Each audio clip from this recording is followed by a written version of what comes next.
Hello Stage 3, welcome back to school and to Science in Mrs B's Kitchen. Hope you had a good break. Last term, boys and girls, we were looking at matter and what matter is. So I've made a little bit of a word wall here just to explain and show how it all relates together. We were talking about matter and what it was, and we talked about how everything around us is matter. It's either a gas, a liquid or a solid. And then we looked at the change of state, how that matter could change into a different form, but it was still the same matter. Then we talked about that matter is made up of different materials. So most matter is made up of a combination of different materials. And we looked at some of those materials and how we can change them. For example, we added salt and water together. Now those two different materials made just salt water. Same product, just mixed up together. But other things we did, such as we mixed bicarb soda and vinegar together, and we got a new product altogether, carbon dioxide. So it was really interesting to see how matter can change and how we can mix things together to get other different types of materials and products. However, materials can be either a pure substance or a mixture. So let's get that up on the board here. So materials can be either pure substance, and by that I mean things such as salt, oxygen, minerals in the ground, gold. That is a pure substance. You can't break it down to anything else. Whereas something like water is made up of two pure substances, a hydrogen and oxygen, and that together makes water. And the other type of material that we have are mixtures. Most things in the world are made up of mixtures. So we have the materials and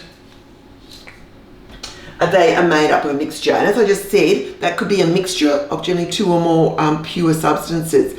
A lot of things around us are mixtures. For example, a salad. Mum makes a salad, she puts all different ingredients in, and we've got a mixture. Other things that could be is your cereal in the morning. You mix your cereal and your milk together, and it's a mixture of, well, cereal's made up of quite a few different things, plus the milk, but it's a mixture. It's not a pure substance. Even your blood that runs through your body is a mixture of all different types of things. It isn't just a pure substance. It can be broken down into lots of different parts. Now with those mixtures, boys and girls, there are two types of mixtures, and that's what we're focusing on our lesson today.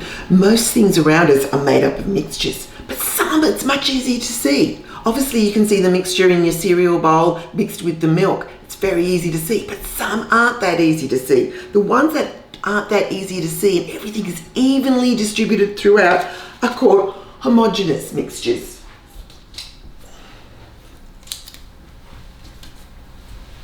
The other type of mixture is called a heterogeneous mixture.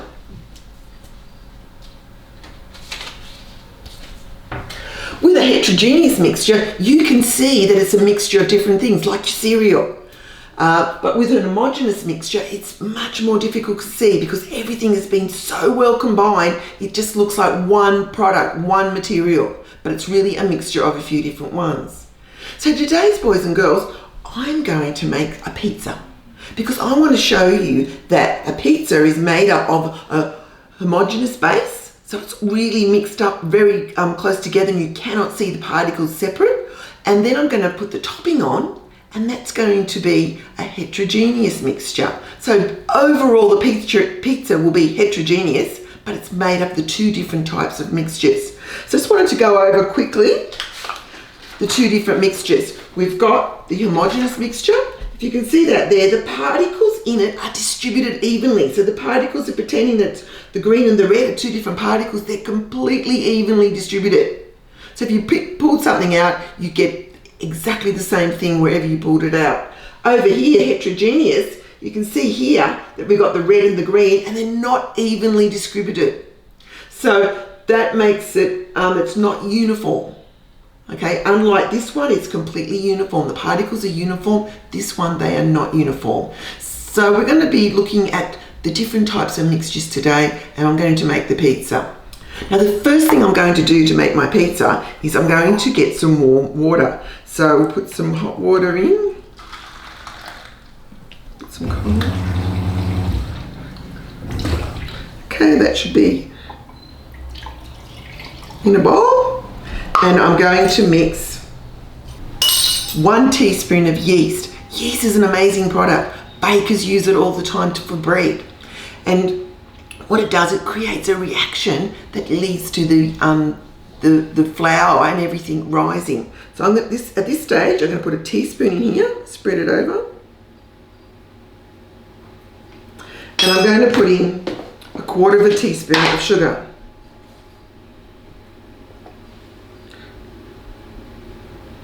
Just going to mix it around a little bit. I'm going to leave it for about 10 minutes because I want that to be starting to react with the sugar and with the warm water and start to bubble. So we'll come back in about 10 minutes and we'll see what it looks like from the change, what it is now. Well, about 10 minutes has passed and we can just see that the yeast here and the warm water, there's a few bubbles on top and it just looks like it's starting to react. So what we're going to do, boys and girls, is we're going to tip it into the flour and I'm going to mix it all together.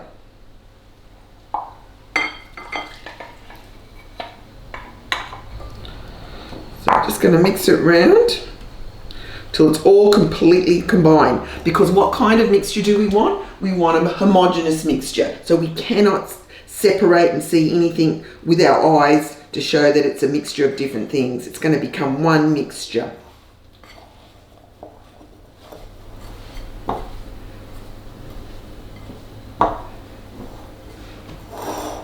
Okay, boys and girls, you can see I've just got a ball of dough here.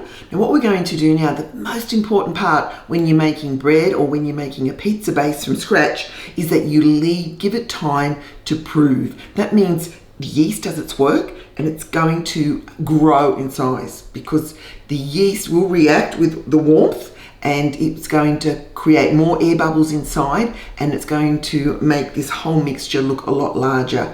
So we'll come back in about 20 or 30 minutes and hopefully have a look at it now. I'm hoping that this bowl is at least half full of the dough that we've just made. I'll just cover it with a nice warm cloth and put it in a warm spot.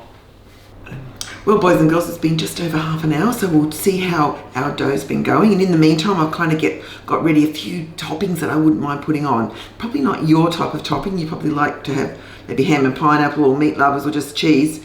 But I've got a few other things here that I know would be nice on my pizza. So let's have a look and see how it's going. Oh, okay. So it hasn't quite doubled, I don't think, but it's definitely a lot larger than what it was before. It was a ball in the middle and now it's reached across to all the edges. So that's just from the yeast working in the warmth and it's created air bubbles inside that with the flour. And so what we're going to do now is take it out. I'm going to get it into a nice flat mixture and I'm going to put it on my tray. And then I'm going to put my toppings on. So just going over what we've just been doing and why we've been doing it. As you can see, this is a completely homogeneous mixture. So we've got our matter, which is different materials. We've got a mixture and we've chosen the homogeneous mixture where the particles are really distributed uniformly. That means evenly. And you just can't see all the different ingredients in there with your eye. Then in a minute, we're going to put the topping on it and that's going to be a heterogeneous mixture. Then overall, we've got a heterogeneous mixture of different ingredients or different materials. So I put some flour on my hand.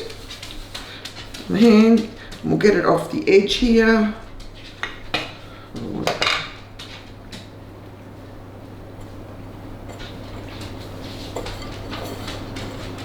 Feels nice and light and airy from when it did before. It's also quite sticky.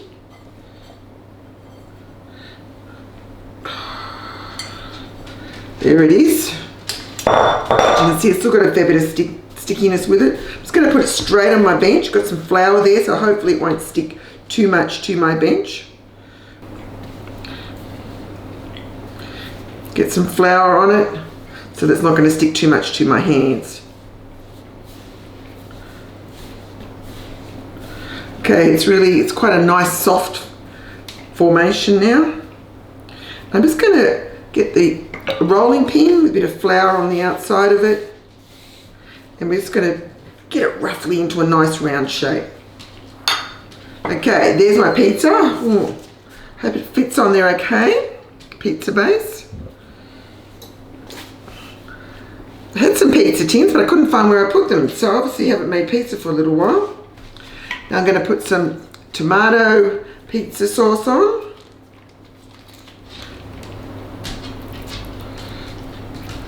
Spread that evenly all over. And then my yummy ingredients.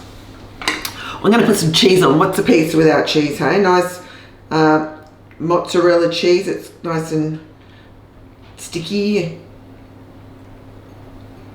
Let's put it all on, hey? Might as well not waste any. Some nice, some purple onion, Spanish onion. That will crisp up nicely, I'm hoping, on the in the oven when it's a nice hot temperature. One of my favourite ingredients. I roasted some sweet potato before. So that sweet potato will give it a nice sweet taste.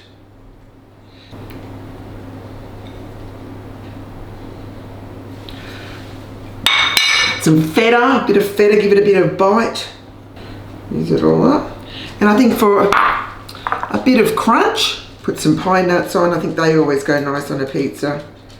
The oven, chili. That was lucky, my husband just pointed that out. A bit of chili gives a bit of heat to the pizza. Now that's what I call a nice looking pizza. Hopefully it's going to be ready in about 15-20 minutes and I'll show you the result of our pizza with our heterogeneous mixture.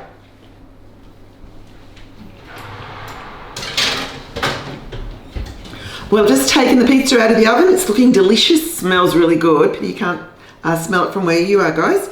However, as you can see all the different ingredients that they are now cooked up and ready to be eaten. But this is, as I said, a heterogeneous mixture. Unlike, say, my tap here, which is a homogeneous mixture, you look at steel, you cannot see the different particles in it at all. And when I look at my bench top, I can see little stones and little rocks with the concrete mixed up. So it also is not a homogeneous mixture. As I was saying, boys and girls, we are looking at materials and how most of the world is made up of things which are mixed. However, there is pure substances out there, but we're focusing on this is because most things around us and most of our food and everything is made up of mixtures. They're either homogeneous or heterogeneous. And the homogeneous ones are particles are distributed uniformly and you can't see it with your own eye. The heterogeneous ones aren't uniform and you can see them with your own eye. Now for this week, I would like you to go to your Google Docs. Now, Google Docs, I've got some information about what I've been talking about today. I've also got a link to another video which goes into this and explains it all a little bit, probably more clearer than me. It only goes to about 1:40, so I'd love you to look at that. A couple of questions to answer, and then I've got a multiple choice. So I've got about 10 multiple choice questions as well that I'd like you also to answer. So a little bit different this week, but hopefully you'll be able to answer these questions after you've watched this video and watched that video and read my notes. Please read my notes because it will help you answer those questions.